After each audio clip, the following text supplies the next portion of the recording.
وہ کہتی ہیں کہ شادی تو باپ نے کی لیکن استعمال دونوں کا تھا. یہ پھر آ گئے ہیں اسی کام کے لیے. بچہ جو ہے اس نے کتوں کا گوشت کھا لیا تھا تو بچے کو کتوں کے آگے ڈال دیا گیا. کہ میرا دادا جو تھا وہ ایک کمرے کے اندر چڑیوں کو باندھ کے ایسے فرش پہ ڈال دیتا تھا اور ہمیں حکم ہوتا تھا کہ ان کو کچلو پاؤں سے. یوں شبیر جان میرے پاس آیا، سر آپ نے مجھے بلایا ہے. جانگلوس جو ہے یہ سنسکرت کا لفظ ہے جس کے معنی ہیں جنگلی یا وحشی. کہ 3,000 روپے پر قسط اس وقت ادا کی جائے گی پہ اور ایڈوانس ادا کی جائے گی. حیات بھٹو کا کریکٹر تھا، وہ سلیم ناصر صاحب سے کروایا میں نے اسی میں، اور ان کی بیگم تھی طاہرہ واسطی اس میں بنی.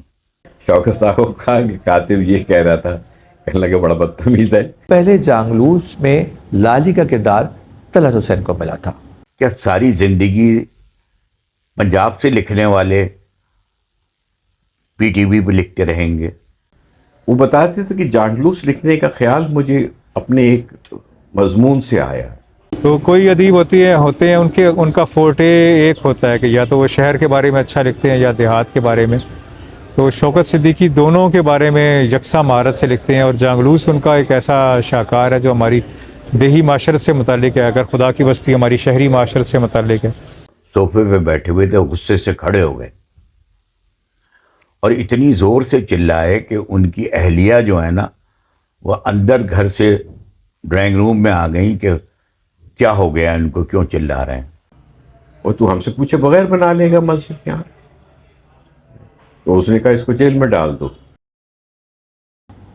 اردو پریس کے ساتھ میں ہوں واجد رضا اصفہانی. شوکت صدیقی صاحب کو شمار اردو کے نامور ادیبوں میں ہوتا ہے. ان کے ناول اور افسانے ہمارے معاشرتی مسائل اور انسانوں کی حقیقی زندگی کی عکاسی کرتے ہیں. ان کی مشہور ناولوں میں خدا کی بستی، جانگلوس اور چار دیواری شامل ہیں. ان کے کئی افسانے اور کہانیاں ایسی ہیں جو بہت مقبول ہوئیں، لیکن آج ہم بات کریں گے ان کے مشہور ناول جانگلوس کی. جانگلوس کی کہانی دیہی پنجاب کی زندگی اور وہاں کے معاشرتی مسائل پر مبنی ہے، اور ہمارا آج کا یہ شو بھی شوکت صدیقی صاحب، ان کے ناول جانگلوس اور اس پر پاکستان ٹیلی ویژن کا بننے والا ڈرامہ ہے. یہ ناول سب سے پہلے مشہور ڈائجسٹ سب رنگ میں قسطوار شائع ہوا، جس کے مدیر مشہور ادیب افسانہ نگار شکیل عادل زادہ صاحب ہیں.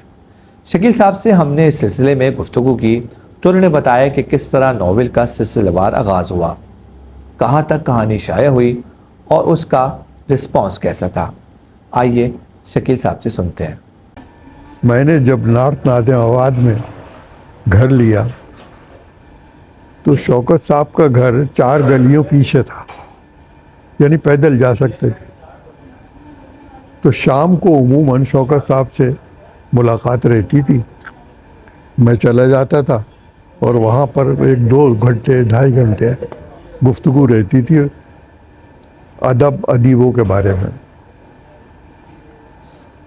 اس عرصے میں سب رنگ نکل آیا سن 70 میں. اب مسئلہ یہ تھا کہ سب رنگ میں ہم نے شروع کی تھی قسطیں. اچھا، وہ قسطیں عام قسم کے ادیب لوگ لکھتے تھے. ادیب یہ جو باقاعدہ ادیب ہیں یہ تیار نہیں ہوتے تھے ڈائجسٹوں میں لکھنے کے لیے. سمجھا یہ جاتا تھا کہ ڈائجسٹ کوئی دوسرے تیسرے درجے کا ادب ہے، تو لوگ آمادہ نہیں ہوتے تھے. تو کہنا مشکل ہوتا تھا احمد ندیم قاسمی سے، اشفاق احمد سے کہ بھائی آپ ہمارے لیے لکھیں، تو ہم کہتے ہی نہیں تھے. اب اتفاق سے شوکت صاحب کے ہاں روزانہ آنا جانا تھا، تو شوکت صاحب سے میں نے درخواست کی کہ بھائی سب رنگ کے لیے کچھ لکھیں، تو وہ ٹالتے رہے. میں نے ان سے یہ کہا کہ ہم آپ کو جو معاوضہ آپ چاہیں گے وہ دیں گے. تو انہوں نے کہا کہ وہ سمجھ گئے کہ واقعی میں دوں گا. تو طے یہ ہوا کہ 3,000 روپے پر قسط اس وقت ادا کی جائے گی اور ایڈوانس ادا کی جائے گی. 77-78 ہوگا جب بھی شروع ہوئی تھی, صحیح تاریخ یاد نہیں. یہ لوگوں کو معلوم ہوا اور ادیبوں کو بھی. اچھا, ہم تیار کر رہے تھے اسد محمد خان کو بھی, چونکہ دفتر میں آ کے بہت بیٹھے رہتے تھے ہمارے, ان کو بھی آمادہ کر لیا. شوکت صاحب نے بہرحال شروع کر دیا. اس میں یہ بھی ہوتا تھا کہ شوکت صاحب اگلی قسط جو ہے وہ ڈسکس بھی کرتے تھے. شوکت صاحب نے لکھنی شروع کی, لوگوں نے پسند کی, اور ہم یہ دیکھتے تھے کہ بہت شدید تو کہیں نہیں ہو رہا ہے وہ, تو وہ کاٹ دیتے تھے.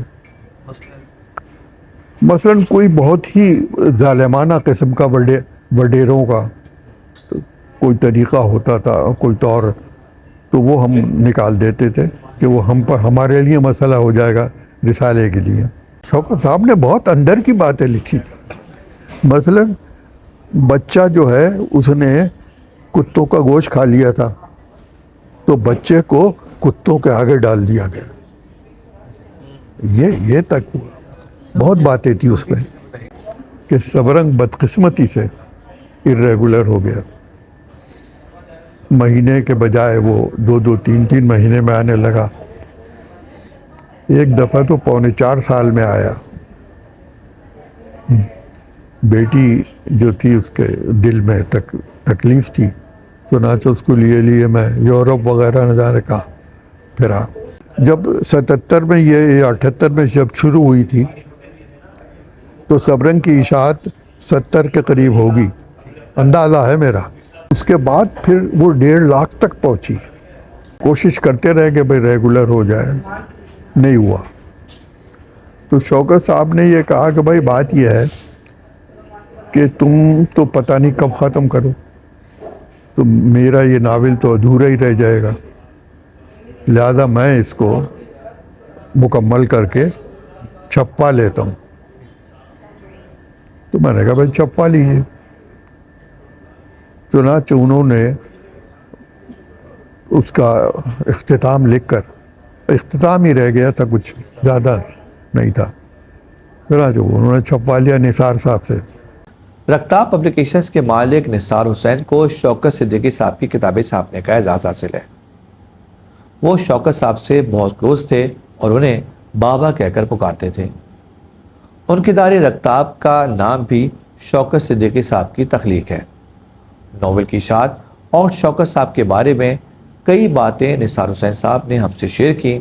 آئیے ان کی زبانی سنتے ہیں. میں پبلشنگ تب آگے کروں گا اگر مجھے آپ جانگلوز دیں گے. انہوں نے کہا رے میاں کیا تم نے بات کرتی, مجھے کچھ دن پہلے کہتے. تو میں نے کہا پھر کیا ہوتا. انہوں نے کہا وہ تو میں دے چکا لاہور کو. میں نے کہا کس کو دے چکے. تو بابا اپنی کتابیں چھپواتے تھے لاہور سے, آئینہ ادب سے. تو میں نے کہا تو کتنی اس نے, ابھی پوری تو نہیں ہوئی ہوگی کتابت, کتنی اس نے چھاپی ہے, تو آپ اس کو روک دیجئے کہ نہیں وہ پتہ نہیں کتنے صفحے کتابت کروا چکا ہوگا. میں نے کہا جتنے بھی ہے آپ اس سے منگوا لیجئے, ہم اس کی پیمنٹ کر دیں گے اور وہ ہم یہاں اس کو کتابت کروا کے اپنی اور پھر اس کو چھاپیں گے. انہوں نے کہا بات تمہاری ٹھیک ہے, میں لکھتا ہوں اس کو. تو انہوں نے آئینہ ادب کے حاجی اسلام صاحب جو پروپرائٹر تھے اس کے, انہیں لکھا. تو انہوں نے کوئی ہفتے 2 کے بعد ان کا خط آیا ایک پارسل کے ساتھ. انہوں نے کہا کہ جی یہ پتہ نہیں 250 یا 260-70 صفحے کتابت ہوئے ہیں, یہ میں بھیج رہا ہوں, اصل مسودہ آپ کا بھیج رہا ہوں, یہ اتنا اس کا بل بنا ہے, یہ ہے. تو وہ جو بھی بل تھا وہ ہم نے اس کو پے کر دیا, اور وہ پھر انہوں نے جانگلوز جو ہے اس کا مسودہ میرے حوالے کیا, اور انہوں نے کہا کہ اس کی کتابت آپ شروع کروائیں. کتابت کے معاملے میں وہ بہت ٹچی تھے, مطلب بہت زیادہ توجہ دیتے تھے کہ سمیٹری ہونی چاہیے, ایک ہاتھ ہونا چاہیے. اور وہ یہ افسانوں کے مجموعے میں بھی انہوں نے مجھ سے, کیمیا گر میں بھی یہی اور ایک ہی ہاتھ سے ہوا، اور تیسرا آدمی میں بھی ہم نے جس کاتب سے کروایا اسی نے پوری کتاب کی۔ اب جانگلوس کے لیے بھی یہی وہ تھا کہ ایک ہی لکھے گا۔ اب آپ کو پتہ ہے کہ اگر ایک کاتب روز ہمیں 15 سے 20 صفحے کر کے دیتا تھا، زخیم ناول تھا۔ تاکیمیہ گر کے ٹائٹل کے لیے جب ہم گئے تو جس آرٹسٹ تھا اس کا نام سیف الرحمان تھا، اس نے وہ بنایا اور اچھا ٹائٹل بنایا کیمیا گر کے حوالے سے، اور وہ پسند آیا۔ تیسرا آدمی کا بھی اسی طریقے سے۔ اب جب مرحلہ آیا جانگلوس کا، میرا خیال جانگلوس سے پہلے شاید خدا کی بستی کا بھی جو ایک ہم نے ایڈیشن تیار کیا تھا وہ اس سے پہلے چھپا، 86 تھی کہ میں میرا خیال ہے شروع میں یا 85 کے اینڈ میں وہ چھپا۔ 86 نومبر کو پہلا ایڈیشن جانگلوس کا چھاپا۔ اس کا ٹائٹل بھی ہم نے سیف الرحمان ہی سے بنوایا، تو اس نے جب بنا کر دیا یہ ٹائٹل، تو یہ ٹائٹل ہے۔ اس وقت اس کا ہم رنگ تبدیل کرتے رہے ہیں، لیکن یہی رہا ہے ہمیشہ سے ٹائٹل۔ تو اس نے جب بنا کے دیا تو میں نے کہا یہ تم نے آرٹ ہے یا کیا ہے یہ تم نے کیا؟ اس نے کہا نہیں، یہ تصویر ہے، یہ میں نے کالا باغ کی تصویر کو ڈسٹارٹ کیا ہے۔ نواب کالا باغ جو تھے، جو گورنر بھی رہے یہاں سے، اس نے کہا کہ مجھے اس سے اچھا سمبل نہیں ملا جاگیرداری کے اندر، تو میں نے اس کی تصویر کو ڈسٹارٹ کر دیا۔ خالی یہی نہیں ہے کہ کتاب آپ نے کتابت ہوئی اور چھپ گئی، اس کی پروف ریڈنگ سب سے بڑا مرحلہ ہوتا ہے، اور شوکت صاحب کے ساتھ پروف ریڈنگ جو تھی وہ ایک انتہائی مشکل مرحلہ ہوتا تھا، جو میں 2 کتابوں میں مجھے تجربہ ہو چکا تھا کہ کیمیا گر اور تیسرا آدمی میں، کہ وہ بہت دفعہ کچھ چیزیں بدل دیتے تھے، کچھ چیزیں اضافی اس میں ایڈ کرتے تھے یا کچھ نکال دیتے تھے۔ تو ایک کاتب نے تو ایک دن مجھے کہا، اس نے کہا یار میں زندہ ادیبوں کی کتاب اسی لیے کتابت نہیں کرتا۔ تو میں نے شوکت صاحب کو کہا کہ کاتب یہ کہہ رہا تھا، کہنے لگا بڑا بدتمیز ہے۔ تو میں نے کہا وہ کہتا ہے کہ یہ بدلتے رہتے ہیں۔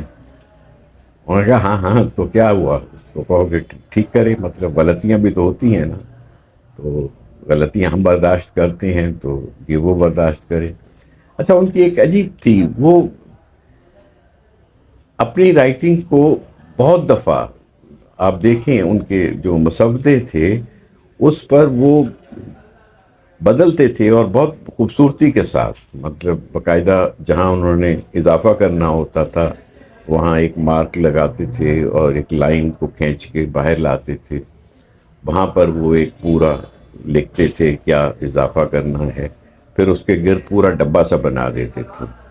مطلب دقت نہیں ہوتی تھی کہ یہ کہاں انسرٹ ہونا ہے اور کیا ہے۔ لکھائی ان کی بہت صاف ستھری ہوتی تھی، مطلب گچ پچ نہیں ہوتا تھا، مسودے کے درمیان میں لکھتے تھے، کاغذ کے درمیان میں لکھتے تھے، دونوں طرف جگہ چھوٹی ہوتی تھی تو ان کو اضافہ کرنے میں کوئی دقت نہیں پیش آتی تھی، جہاں کرنا ہوتا تھا ان کے پاس اتنی جگہ ہوتی تھی کہ وہ اس پر آرام سے جو بھی اضافہ کرنا چاہیں وہ کر دیتے تھے۔ وہ بتاتے تھے کہ جانگلوس لکھنے کا خیال مجھے اپنے ایک مضمون سے آیا، جو مضمون چھوٹے چور بڑے چور کے نام سے طبقاتی جدوجہد اور بنیاد پرستی کے اندر شامل ہے۔ تو کہنے لگے یہ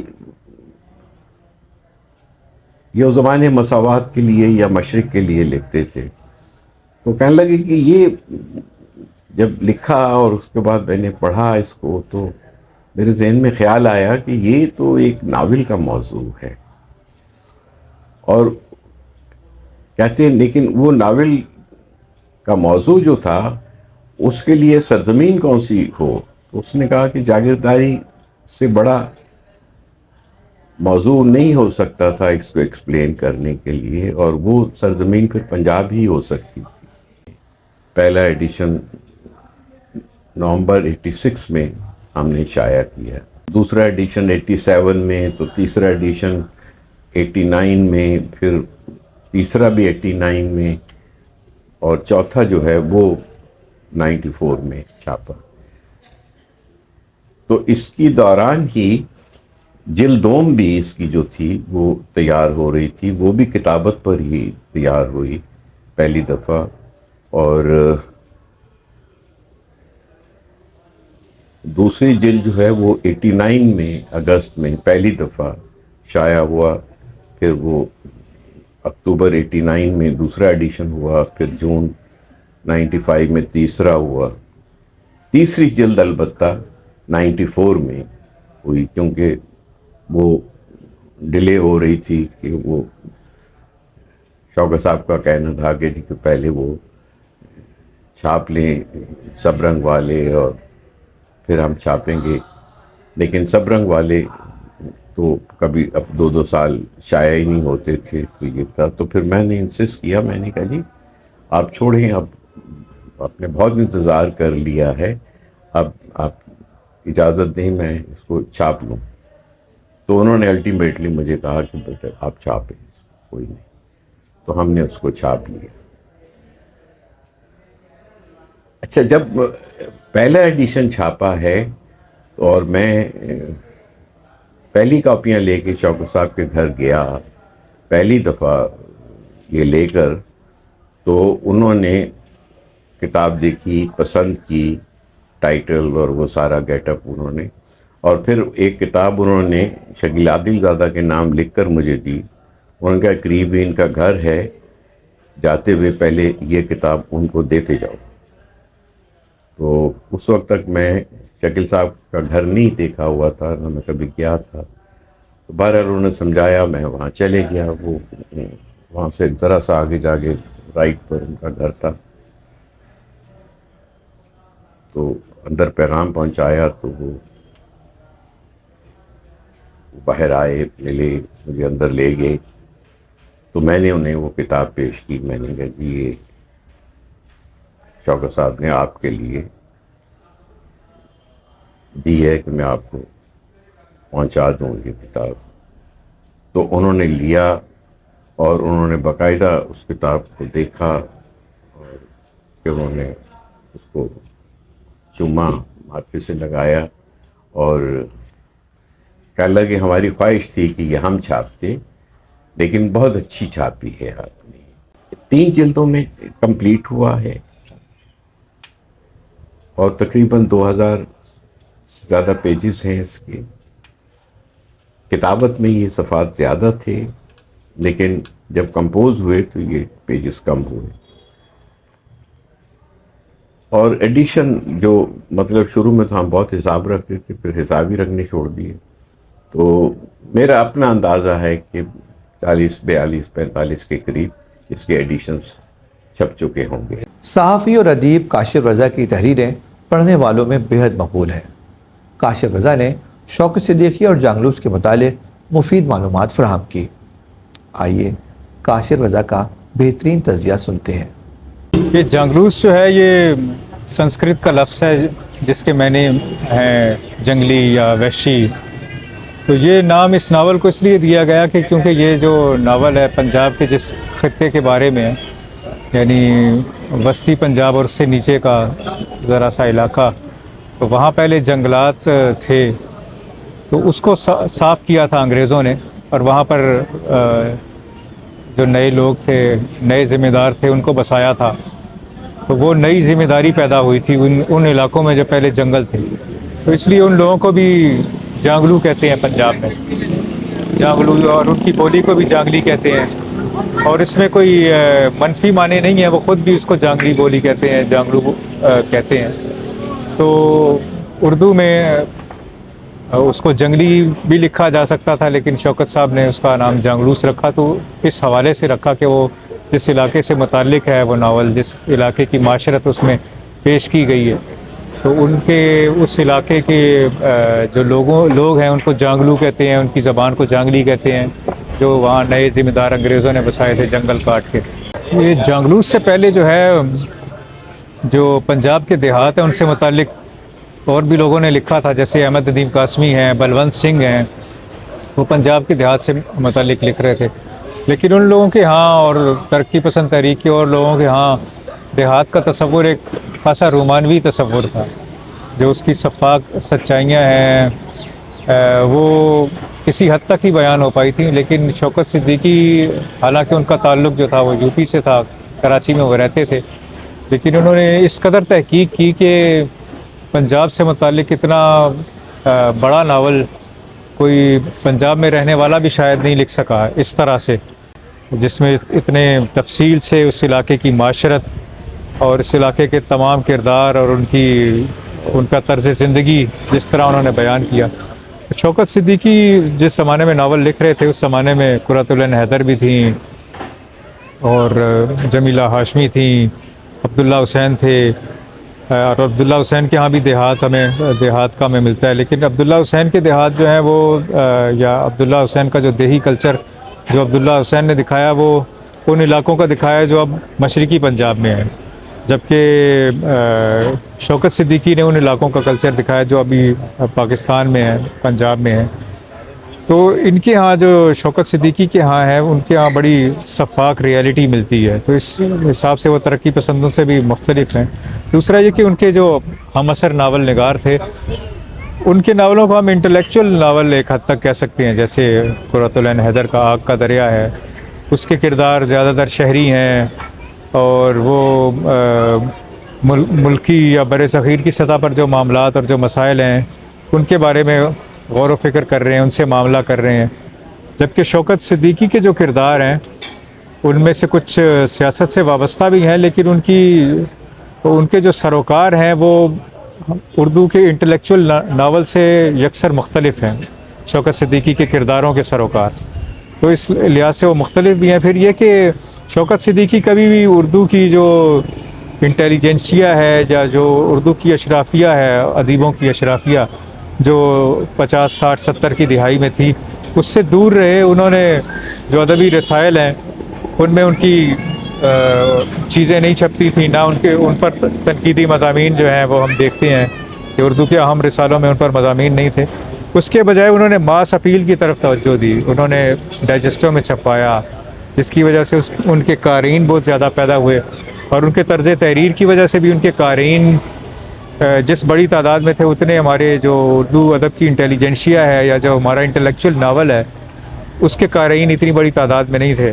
اور پھر نہ صرف ایک کسوٹی تو یہ ہوتی ہے کہ قارئین آپ کو بہت زیادہ مل رہے ہیں، لیکن جب اس کو ترجمہ کیا گیا تو چائنا میں بھی اس کو ہزاروں لاکھوں اس کو قارئین میسر آئے، ان کے ناول خاص کر خدا کی بستی کو۔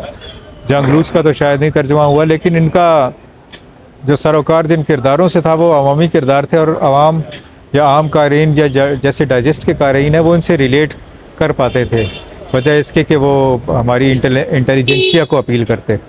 شوکت صدیقی کے ناولوں کو پڑھ کے جو ان کے ہاں حقیقت نگاری ہے، جو ان کا ریئلسٹ اسلوب ہے، اور جو ان کے ہاں کرداروں کی کہکشاں ہے، اسے پڑھ کے مجھے چارلس ڈکنس کے کردار یاد آتے ہیں۔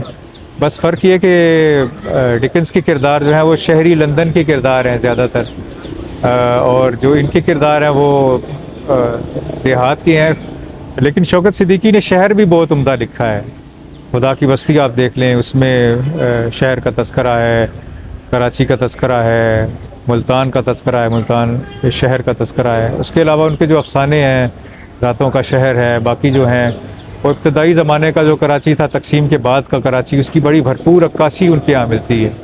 تو کوئی ادیب ہوتے ہیں ان کا فورٹے ایک ہوتا ہے کہ یا تو وہ شہر کے بارے میں اچھا لکھتے ہیں یا دیہات کے بارے میں، تو شوکت صدیقی دونوں کے بارے میں یکساں مہارت سے لکھتے ہیں، اور جانگلوس ان کا ایک ایسا شاہکار ہے جو ہماری دیہی معاشرت سے متعلق ہے، اگر خدا کی بستی ہماری شہری معاشرت سے متعلق ہے، افسانے ان کے زیادہ تر شہروں سے متعلق ہیں، شہر کی معاشرت سے متعلق ہیں۔ کاظم پاشا کا شمار پاکستان ٹیلی ویژنز کے معروف پروڈیوسرز میں ہوتا ہے۔ ان کے کریڈٹ پر پی ٹی وی کی کئی کامیاب سیریلز ہیں۔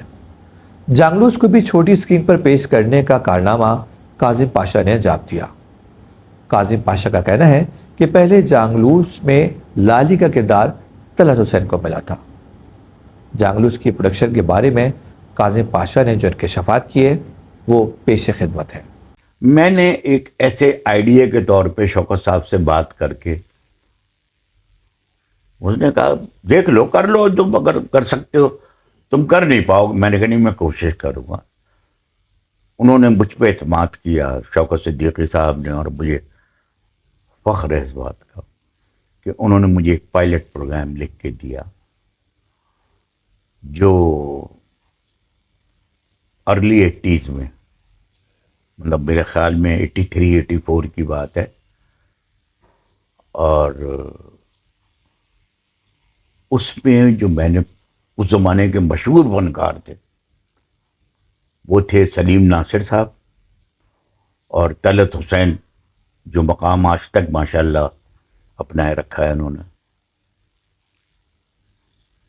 ان دونوں کو میں نے اس کاسٹ میں سوچا جو کہ جانگلوس کی مین کاسٹ، مین 2 قیدیوں جن کی کہانی گھومتی تھی۔ یہ اس زمانے میں کیا تھا۔ طلعت حسین نے لالی کا کردار اور سلیم ناصر نے رحیم داد کا کردار، کیونکہ دونوں ہی ٹاپ موسٹ، اور شوکت صدیقی صاحب آمادہ تھے کہ ہاں آپ نے کاسٹنگ بڑی اچھی کی ہے۔ طلعت بھائی کی ہائٹ ذرا شارٹ تھی اور سلیم ناصر کی ہائٹ زیادہ تھی، سوٹ کر گئے تھے۔ میں نے ریکارڈ کر کے پائلٹ جب میں نے بھیجا اسلام آباد تو وہی شک جو شوکت صاحب کو تھا وہ میرے سامنے آ گیا، اور وہ پائلٹ وہاں سے ان بنیادوں پہ، اس کو خرابی نہیں تھی، انہوں نے کہا یہ خطرناک تھرلر ہے، یہ لفظ یہ تھے کہ بہت خطرناک ہے اور اس پہ بہت ساری چیزیں، اعتراضات اٹھنے کے امکانات ہیں، تو اس پائلٹ کو نامنظور کر دیا گیا۔ محترمہ بے نظیر بھٹو وزیر اعظم پاکستان ہوئیں اور پیپلز پارٹی کی گورنمنٹ تھی، اور ان کے ایک ایڈوائزر تھے بے نظیر صاحبہ کے میڈیا کے حوالے سے، ان کا نام تھا ارشاد راؤ۔ ارشاد راؤ صاحب نے یہاں کراچی ٹیلی ویژن کا جب دورہ کیا تو میں اسٹیشن پہ موجود نہیں تھا، میں اور قاسم جلالی صاحب ایک یہاں مقامی ہوٹل میں ایک ججمنٹ کر رہے تھے ایکٹنگ کمپٹیشن کی۔ وہاں مجھے اطلاع ملی کہ مجھے فوری طور پہ ٹی وی اسٹیشن بلایا گیا، جنرل مینیجر۔ میں پریشان ہوا کہ شاید کوئی ایسی بات ہو گئی ہے، کوئی مجھے کیوں بلایا گیا۔ میں جب وہاں پہنچا تو ارشاد راؤ صاحب جنرل مینیجر کے کمرے میں بیٹھے ہوئے تھے، اور انہوں نے یہ کہا کہ کیا ساری زندگی پنجاب سے لکھنے والے پی ٹی وی پہ لکھتے رہیں گے؟ انہوں نے بڑے بڑے رائٹرز کے نام لیے جو اس زمانے میں پنجاب سے لکھ رہے تھے۔ سندھ میں کوئی ایسا رائٹر نہیں ہے جس کا کوئی نیٹ ورک پہ پوری کوئی سیریل اور سیریز آ سکے۔ میں نے کہا سر ہے تو، کہنے کہ لوگ خدا کی بستی کو ابھی تک بھولے نہیں ہیں۔ پی ٹی وی کی پہلی سیریل ہے وہ، جس نے وہ مقام حاصل کیا تھا، سڑکیں بازار سنسان کرا دیے تھے، تو اس کا رائٹر حیات ہے جن کا نام ہے شوکت صدیقی۔ تو ان کی ناول ہے جانگلوس۔ وہ کیوں نہیں کرتے؟ آپ کو شاید جی ایم نے اس لیے بلوایا ہے، مجھے کہا کہ آپ نے وہ اٹیمپٹ کیا تھا لیکن یہ نامنظور ہو گئی تھی۔ میں نے کہا سر وہ میری کسی کوتاہی کی وجہ سے نامنظور نہیں ہوئی تھی، بلکہ یہ کہا گیا تھا کہ یہ خطرناک تھرلر ہے جس پہ آنے والے دنوں میں بہت سے اعتراضات روا ہو سکتے ہیں، اس لیے اس کو نہ کیا جائے تو بہتر ہے۔ کہنے کہ پھر پی ٹی وی کا مقام ہی کیا ہوا کہ اگر خطرناک تھرلر نہ لے کے آئیں تو یہ ٹی وی کیسے اٹھے گا جب تک لوگوں کو آگاہ نہیں کریں گے۔ وہ ناول ہر ایک نے پڑھی ہوئی ہے، 2 اس کے مسودے آ چکے ہیں، آگے بھی لکھنا شوکت صاحب فیل کرتے ہیں کہ وہ آگے بھی لکھی جائے گی، تو کیا یہ اچھا نہیں ہوگا کہ آپ بھی اسی طرح ڈرامے کو آگے مطلب انہوں نے کنونس کرنے کی، اور وہ ایڈوائزر ٹو پرائم منسٹر تھے، وہ کنونس کیا کرتے ہیں، ان کا آرڈر ایک طرح سے تھا کہ جان لوس، انہوں نے ایک دم سے ارشاد فرمایا 20 یا مجھے یاد ہے 20 یا 22 دن کے بعد کہ اس کو آن ایئر کر دیں. تو میں نے ان کو یہ سمجھایا کہ سر یہ ریکارڈڈ نہیں ہے، سر یہ لکھی ہوئی نہیں ہے، اس کی ایک قسط لکھی تھی پائلٹ کے طور پہ، اور وہ بھی 5 سال پہلے، وہ پتہ نہیں کہاں ہوگی. یہ کوشش کر کے دوبارہ لکھوانی پڑے گی اور دوبارہ ریکارڈ کرنا. کہ مجھے نہیں پتا، میں چاہتا ہوں کہ شوکت صدیقی صاحب کی جونگلوس جو ہے وہ آن ایئر ہو ہر صورت میں اگلے مہینے سے. 22 دن کا مارجن تھا، مجھے یاد ہے جو ڈیٹ انہوں نے دی تو 22 دن باقی تھے اس ڈیٹ میں. اب میں وہ منسٹر تھے، میں ایک چھوٹا سا پروڈیوسر تھا، میں نہ نہیں کر سکتا تھا. مجھے عبد الکریم بلوچ صاحب جنرل مینیجر تھے، انہوں نے اشارے سے مجھے چپ رہنے کا کہا، اور اس کے بعد خیر وہ آرڈر دے کے چلے گئے. لیکن ہم نے اس کو اس طرح سے کیا کہ ہم نے شوکت صدیقی صاحب سے جب مشورہ کیا تو پہلے تو وہ آمادہ نہیں ہوئے. اسکرپٹ ایڈیٹر کے طور پہ افتخار عارف صاحب یہاں موجود تھے، اسسٹنٹ اسکرپٹ ایڈیٹر مدبر رضوی صاحب تھے، محسن علی صاحب سینئر پروڈیوسر تھے ڈرامے کے حوالے سے، اور 1-2 اور لوگ تھے. شوکت صدیقی صاحب کے گھر ہم سارے لوگ گئے کہ ان کو بنایا. لیکن جب وہاں پہنچے وہ ذرا سا مزاج کے بڑے جینوین آدمی تھے نا. جینوین آدمی ہمیشہ جو ہے وہ لگی لپٹی بات کو برداشت نہیں کر سکتا، خوش آمد پسند نہیں ہوتا. جو جینوین آدمی، وہ جینوین آدمی تھے. اب اندر جانے کی ہمت ہی ہو رہی تھی گھر میں کسی کی. اس کی وجہ یہ تھی کہ وہ ناراض تھے پہلی قسط. انہوں نے کہا تھا کہ پہلے بھی ایک بار یہ جب کہتے ہیں دوبارہ میں کبھی بھی نہیں لکھوں گا اس کو پی ٹی وی کے. ہم دوبارہ گئے ہوئے تھے، کسی طور پہ مجھے اندر بھیجا گیا، اور جس وقت میں اندر گیا اور وہ خیر انہوں نے بڑی عزت سے بٹھایا، بات چیت کی، بڑی مشکل سے میں اپنے مدعے پہ آیا، اور جیسے ہی میں نے یہ بتایا کہ ایسے ایسے، تو وہ صوفے پہ بیٹھے ہوئے تھے، غصے سے کھڑے ہو گئے اور اتنی زور سے چلائے کہ ان کی اہلیہ جو ہے نا وہ اندر گھر سے ڈرائنگ روم میں آ گئیں کہ کیا ہو گیا ان کو، کیوں چلا رہے ہیں. جب انہوں نے آ کے کہا کہ کیا ہو گیا آپ کو، کیا مسئلہ ہو، تو انہوں نے بتایا شوکت صاحب نے، یہ پھر آ گئے ہیں اسی کام کے لیے، وہی چلا کے آواز اور اسی کے لیے. تو انہوں نے کہا آپ ٹھنڈا مزاج ہو، اس سے ٹھنڈا کریں، غصہ ہی ہے. وہ اٹھ کے چلے گئے غصے سے. ان کی بیگم صاحبہ کو میں نے کچھ دیر بات چیت کی، ان کو سب بیک گراؤنڈ بتایا میں نے. محترمہ بے نظیر کا میں نے ذکر کیا کہ وہ اس وقت ان کی حکومت ہے اور یہ ہمیشہ ان کی آنکھ کا تارا رہے ہیں شوکت صدیقی صاحب. کہتے ہیں اچھا تم ٹھہرو، میں انہیں کسی طرح راضی کر کے بھیجتی ہوں. میں اندر بیٹھا رہا ڈرائنگ روم میں. 10 منٹ بعد وہ آئے، کہنے لگے یہ تم نے وہی چال کھیلی جو پرانے زمانے میں بادشاہوں کے یہاں کھیلا کرتے تھے. اور وہ آمادگی ظاہر کی. جب انہوں نے آمادگی ظاہر کی تو میں نے سارے جو گاڑی میں لوگ بیٹھے تھے سب مجمع کو اندر بلا لیا، اور یوں ہم نے، انہوں نے کہا کہ میں 2 مہینے سے پہلے یہ لکھ کے نہیں دے سکتا اسٹارٹ اس کا. بلکہ اسی وقت شوکت صاحب نے ارشاد راؤ صاحب کو فون ملا کے اور ان کو باتیں سنا دی. ان کے بزرگ تھے وہ ارشاد راؤ کے، اور انہوں نے کہا کہ یہ ہلدی میں پھٹکری لگا رہا ہی لگے نا، پھٹکری رنگ چوکھا ہے، یہ کیا کر سوچا ہے تم نے، میں 2 مہینے لوں گا. ارشاد راؤ ان کے سامنے کچھ نہ بولے اور آبادگی انہوں نے دے دی. میں نے شبیر کا 1 یا 2 ڈرامے چھوٹے چھوٹے رول اس کے دیکھے تھے، لیکن پتہ نہیں کیوں یہ شخص کھپ گیا تھا میرے ذہن میں آیا. لیکن جب میں نے پتہ کیا تو معلوم یہ ہوا کہ ایک سیریل یہاں پہ یہ ہے 25 منٹ کی، وہ ریکارڈ کرا رہا ہے.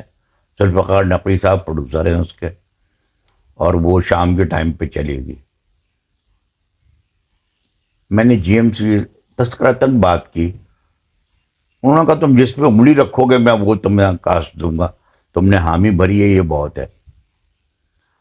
انہوں نے اسی بات نقوی کو فون کر کے کہا کہ اس کا کریکٹر 4 قسطیں ریکارڈ کرا چکے تھے. انہوں نے کہا اس کا کریکٹر نکال دو، دوسرا لے لو، اس کو میں آگے لے جاؤں گا سیریل کو، شبیر کو فارغ کر دو.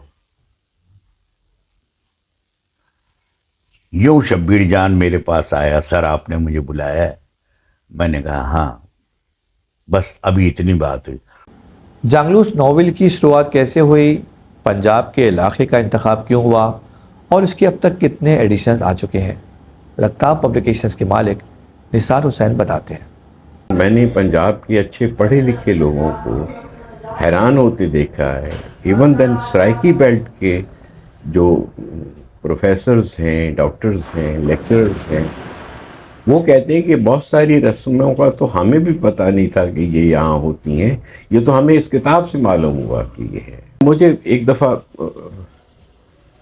مساوات کے ایک صاحب نے بتایا، انہوں نے کہا کہ وہ ریلوے میں ہوتے ہیں. انہوں نے کہا کہ میں نے، شوکت صاحب نے جب ذکر کیا کہ میں ایک ایسا ناول لکھنا چاہ رہا ہوں، اور وہ تو اس کو کہاں سے شروع کیا جائے، کیسے کیا جائے، اور وہ تو مجھے کچھ علاقے دکھاؤ. تو وہ کہنے لگا میں اس زمانے میں میرے بڑے جو تھے وہ ریلوے میں تھے، تو وہ بھی ریلوے میں جاب کرتے تھے اور مساوات میں پارٹ ٹائم وہ نوکری کرتے تھے ڈیسک پہ. تو کہنے لگے میں انہیں لے گیا منٹگومری کے پاس، وہ قادر آباد میں رہتے تھے، جس کو اب سائیوال کہا جاتا ہے، وہ پہلے منٹگومری کہلاتا تھا. تو کہتے میں وہاں لے گیا، اور چونکہ ہم قادر آباد اسٹیشن کے پاس ہمارا وہ مکان ہوتا تھا اور وہ ہوتا تھا، تو کہتے میں نے وہ علاقہ ان کو دکھایا، یہ میرے ساتھ گھومتے رہے. میں پھر قریب برجوار کے اندر بہت سارا دوآبے کے علاقے میں ان کو گھمایا اور لے کر گیا. میں کھر کا ایک انٹرویو پڑھ رہا تھا، تو اس نے کہا کہ میرا دادا جو تھا وہ ایک کمرے کے اندر چڑیوں کو باندھ کے ایسے فرش پہ ڈال دیتا تھا، اور ہمیں حکم ہوتا تھا کہ ان کو کچلو پاؤں سے، اور کہتا ہم کچلتے تھے. تو کہتا اگر نہ کچلیں تو وہ ناراض ہوتا تھا. کچھ لوگ کہتا وہ آپ کو سخت دل کرنے کے لیے کہ آپ کے اندر سے رحم کا مادہ جو ہے وہ ختم ہو جائے. اگر آپ کے سامنے کسی پہ تشدد ہو رہا ہے، ظلم ہو رہا ہے، یا آپ کے حکم سے ہو رہا ہے، تو آپ کو اس پہ رحم نہ آئے. تو ہم دیکھتے ہیں کہ پنجاب کی جاگیرداری کے اندر، اور مطلب جہاں بھی جاگیردار کلاس ہے وہاں یہ ظلم ہے، آج بھی ہے. اس کے لیے انہوں نے نہ صرف کتابیں پڑھی، بلکہ انہوں نے گیزیٹیئرز کا بہت مطالعہ کیا. کہ پرسنل گفتگو بھی، چونکہ وہ ان کے یہاں جاتے تھے تو باتیں بھی ہوتی تھیں، اور جو پنجاب کے لوگ تھے ان کے ساتھ ان کے تعلقات تھے، تو وہ باتیں تو نکلوانا جانتے تھے، اور مشاہدہ ان کا بہت گہرا تھا. نثار عثمانی صاحب ایک ہمارے بڑے محترم تھے، وہ ڈان بیورو لاہور کے چیف تھے، صحافی رہنما بھی تھے. مناج برنا کے ساتھ بہت لمبا عرصہ انہوں نے پی ایف یو کے اندر کام کیا اور وہ کیا. وہ بھی ایک قصہ بتایا کرتے تھے، وہ بھی کسی مخدوم سی کا تھا کہ ان کو اپنے کسی بچے کے لیے ٹیوشن چاہیے تھی، اور تو انہوں نے وہاں کہا اپلائی کیا یا ان سے بات کی کہ میں کرنا چاہتا ہوں. کہ یہ وہاں انٹرویو کے لیے گئے، وہ کہنے لگے کہ میرے سامنے اس نے عدالت لگائی ہوئی تھی. عدالت میں اس وقت ایک مولوی کو اس نے پیش کیا ان کے ملازمین نے کہ جی یہ یہاں وہ بنانا چاہتا ہے، مدرسہ بنا رہا ہے. تو نے کہا "اوئے، تو مدرسہ بنا رہے ہیں؟" اس نے کہا نہیں جی مسجد بنا رہا ہوں. اس نے کہا کس سے پوچھ کے بنا رہے ہیں؟ اور تو ہم سے پوچھے بغیر بنا لے گا مسجد یہاں؟ تو اس نے کہا اس کو جیل میں ڈال دو. تو کہتے اس کے کرندے اس کو پکڑ کے لے گئے جیل میں ڈالنے کے لیے. ان کی نجی جیلیں ہوتی تھیں. شوکت صاحب بتاتے کہ ان کے پاس مجسٹریٹ کی پاورز بھی تھیں انگریز نے دی ہوئی. یہ سزا بھی دے سکتے تھے اور دیتے بھی تھے. تو کہتے ہیں اس کو جیل میں ڈال دیا تو میں اٹھ کے وہاں سے چل پڑا. تو اس نے کہا کہاں جا رہے ہو؟ تو اس نے کہا نہیں کہ میں نے نہیں نوکری کرنی. تو اس نے کہا جو آدمی مجھے دکھا رہا ہے کہ اتنی سی بات کے اوپر یہ جیل میں ڈال سکتا ہے تو کل میرے ساتھ بھی یہ کر سکتا ہے. تو وہ چلے گئی. یہ غالباً مسعود محمود کے بڑے تھے جو بھٹو کے کیس میں وعدہ معاف گواہ بنے تھے. جو فیڈرل سیکورٹی فورس کے انچارج تھے وہ تھے. ان کا ایک واقعہ میرا خیال ہے شاید ناول میں بھی ہے کہ وہ یہ لاہور میں پڑھتے تھے تو یہ اپنے گھر آئے تو انہوں نے اپنے والد سے کہا کہ جی کہ وہ مجھے ایک لڑکی وہاں کالج میں بڑی اچھی لگی ہے تو میں اس کے ساتھ شادی کر لوں. اس نے کہا ہمیں بتا کون ہے، ہم پہلے اس سے ملیں گے پھر فیصلہ کریں گے. تو یہ میرا خیال ہے جانگلوس میں شامل ہے اور مجھے یاد نہیں ایگزیکٹلی. میں اس وقت یہ دعویٰ نہیں کر سکتا لیکن یہ واقعہ یا تو مجھے انہوں نے سنایا تھا یا اس میں شامل ہے. میرا خیال ہے کہ شامل ہے یہ. تو کہنے لگے کہ وہ لاہور گئے تو جب وہ واپس آئے تو مسعود محمود نے پوچھا کہ کیا بات ہوئی. انہوں نے کہا فیصلہ کر دیا ہے. اس نے کہا کیا فیصلہ؟ اس نے کہا میں نے شادی کر لی ہے. تو وہ کہتے ہیں کہ شادی تو باپ نے کی لیکن استعمال دونوں کا تھا. اور یہ ایک ایسی وہ سوسائٹی ہے جہاں کوئی مطلب شرم حیا کے وہ معیارات نہیں ہیں جو کہ عموماً سوسائٹی کے اندر ہوتے ہیں.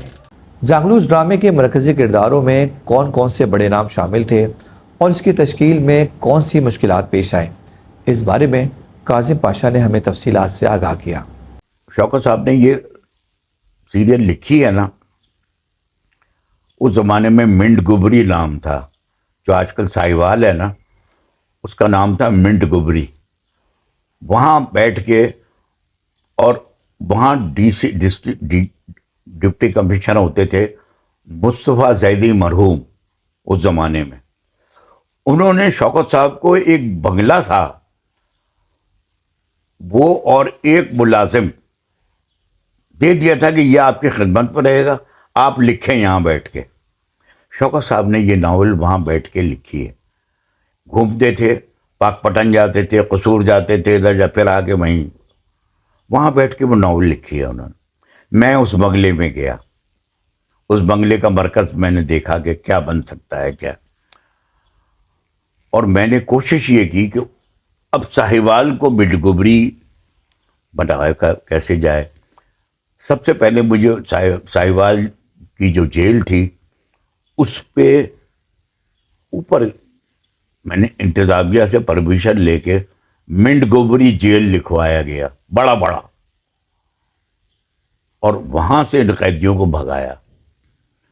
اور جو نہریں اور وہاں کے خاصا ہیں میں نے ان کو یوز کیا.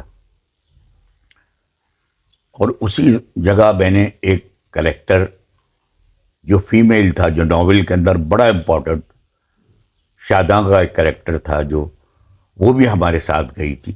اور نئی لڑکی میں نے اس میں چوز کی، اس کا نام تھا سمر توفیل. اس کا نام تھا سمر توفیل. اس نے شاداں کا رول کیا اور میڈوگوری میں جا کے کیا. آپ یقین کریں کہ وہ صبح اٹھ کے جاتی تھی اور اس کو وہاں کا جو ڈی سی آفس تھا, ان کے جو اسٹاف میں جو ان کی وائف تھی لوئر اسٹاف کی, وہ ان کو اپنے ساتھ گاؤں لے جاتی تھی. سمر طفیل کو اس گاؤں میں جا کے بیہیویئر گاؤں کی عورت کا کیا ہوتا ہے, اپلے کیسے تھاپے جاتے ہیں, اس نے اپلے تک تھاپنے سیکھے. گوبر سے اپلے تھاپتی تھی وہ. پہلے اس نے بٹی سے کیا کہ بٹی سے کوشش کرے, لیکن وہ اپلا نہیں بنتا. اس نے گوبر تک میں اس نے کہا سر میں گوبر میں ہاتھ ڈالوں گی لیکن میں تھاپنا. اور وہ آنر بھی اس نے اپلے تھاپ کے دکھایا. بلاک 18 ہے, یہاں پہاڑیاں ہیں. یہ پہاڑیاں جہاں آج تو ماشاءاللہ یہاں ڈی جی رینجرز کا گھر ہے, ایڈمنسٹریٹر واٹر بورڈ کا گھر ہے. یہ پہاڑیاں ہوتی تھیں. ان پہاڑیوں کو میں نے, اور گرین ہوتی تھی اتفاق سے, اس کے پیچھے میں نے ان قیدیوں کو بھاگتے ہوئے شوٹ کیا. ساہیوال بنایا میں نے یہاں کراچی میں. وہ آج بھی موجود ہے. اور وہاں ایک دو لوگ ہیں جو آپ یقین کریں ان کی محبتوں کا یہ حال تھا. پہاڑیوں پہ وہ لوگ رہتے تھے. رات کو جب ہم رات بھر شوٹنگ کرتے تھے تو وہ ہمیں اوپر سے چائے بھجواتے تھے, بسکٹ بھجواتے تھے, کہ شوٹنگ نئی چیز تھی. پاکستان میں پہلی بار ایسا ہو رہا تھا کہ ایسے سر عام سڑک پہ چلتے ہوئے شوٹنگیں ہو رہی تھیں. آج تو ہر گلی میں شوٹنگ ہو رہی ہوتی نا. لوگ کھانے بھجواتے تھے. کراچی میں شوٹ کیا اس کو, کراچی میں ساہیوال بنانے کی کوشش کی, اور جو نہیں کر سکا وہ پھر ساہیوال گیا. میں کاسٹ کو لے کے, جنگلوس کی کاسٹ ہو چکی تھی 450, اور کردار مل نہیں رہے تھے. میں نے وہ کیریکٹر ڈھونڈے ہیں گھروں میں جا کے, کہیں بازار میں کسی کو ایکٹنگ کرتے دیکھ رہا ہوں یا کوئی بات کرتے اس کو بلا کے لے آیا. نئے تو اتنے ہو گئے تھے کہ میرا بے حساب لوگ نئے اسے میں نے لیے تھے. اور حتیٰ کہ جو بہت بڑا کریکٹر تھا, جو حیات بھٹو کا کریکٹر تھا, وہ سلیم ناصر صاحب سے کروایا میں نے اسی میں. اور ان کی بیگم تھی طاہرہ واسطی اس میں بنی. وہ گو کے شروع ہوتے تھے 7ویں 8ویں قصے, لیکن وہ کافی آگے تک وہ لیکن پھر سلیم ناصر صاحب بیمار ہو گئے شدید, تو اس کریکٹر کو زیادہ آگے تک لے جا نہیں سکا. اب نہیں, ڈرامہ چل رہا تھا. آخری جب میں تھا تو ان کی ڈیتھ ہو گئی. شوکت صدیقی, ان کے ناول جنگلوس اور اس پر بننے والے ڈرامے پر آپ نے ہماری یہ ویڈیو دیکھی. آپ کو ہماری یہ کاوش کیسے لگی؟ اگر پسند آئی ہے تو کمنٹس میں لکھ کر ضرور ہمیں آگاہ کریں. اور اگر آپ نے اب تک ہمارا چینل سبسکرائب نہیں کیا ہے تو پلیز اس کو سبسکرائب ضرور کریں. سب سے اہم بات کہ اس ناول اور پر جو ڈرامہ بنا تھا اس کو بند کیوں کرنا پڑا, کیا وجہ تھی کہ 18-19 قسطوں کے بعد یہ ڈرامہ روک دیا گیا.